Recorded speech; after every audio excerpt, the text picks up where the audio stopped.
You know, when you hear the words Cold War, what comes to mind? Probably spies, nuclear standoffs, these huge global conflicts, right? But what happens when that giant struggle isn't just out there, but it's right here, in our own neighborhoods, our own backyards?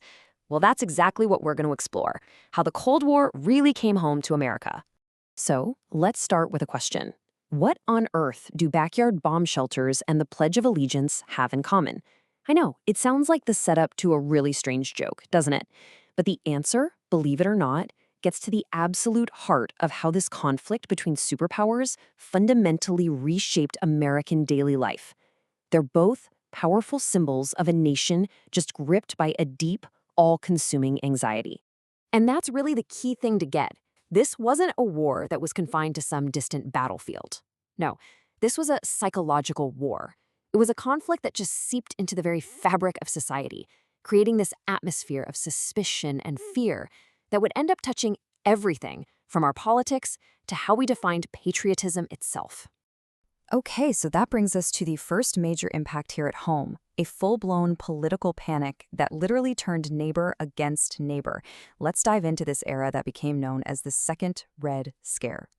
The key term from this time is one you've probably heard, McCarthyism. And what's so crucial to understand, and you can see it right here, is that little phrase, with little to no evidence. This wasn't about finding actual concrete threats. It was about the fear of a threat. People's careers were destroyed, their lives were shattered, based on nothing more than rumors and whispers, all in the name of national security. And this is where you see the whole focus shift. It turned inward. Suddenly, the enemy wasn't just some soldier in a faraway country. The enemy could be your kid's teacher, the person delivering your mail, or even your favorite movie star. This hunt for an enemy within created a culture of distrust that soaked through every single level of American society. So, in response to this threat, or at least this perceived threat, America started to kind of redefine what it even meant to be a patriot. It led to this massive cultural and even religious rebranding of the entire nation. Just take a look at this timeline. For over 60 years, the Pledge of Allegiance existed without any mention of religion at all. But then, bam, 1954. Right in the thick of the Cold War, everything changes. Congress officially adds the words, under God. So you have to ask yourself, why then? What was so special about that moment?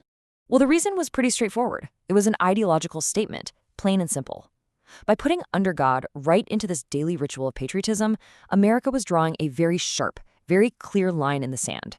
We were a nation of faith. They were a godless state. It was a simple but really powerful way to define us versus them. So we've seen how this fear reshaped our politics and our patriotism. But now let's bring it into the most personal space there is, the family home. This is where that anxiety became something you could literally build in your backyard.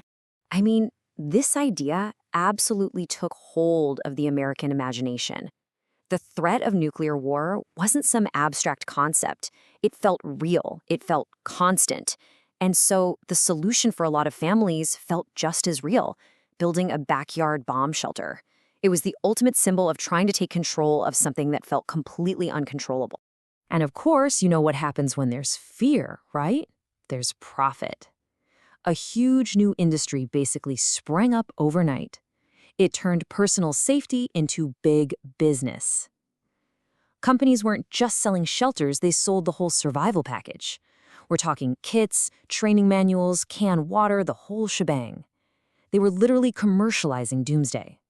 So you've got blacklists in Hollywood, a new Pledge of Allegiance in schools, and people digging holes in their backyards. When you step back and look at them all together, you realize these aren't just separate random stories. They're all symptoms of one single powerful force, a nation trying to cope with a level of anxiety it had never experienced before. When you boil it all down, the Cold War back home was really a story about fear. It was a fear of outsiders that led to a hunt for insiders, a fear of a godless ideology that led to a much more public, national faith, and of course a fear of total annihilation that turned the classic suburban backyard into a private fortress. And all that leaves us with a question that echoes way, way beyond the Cold War, one that, let's be honest, we are still wrestling with today. In the face of a great threat, how does a nation find the balance between its need for security and the very freedoms it claims it's trying to protect.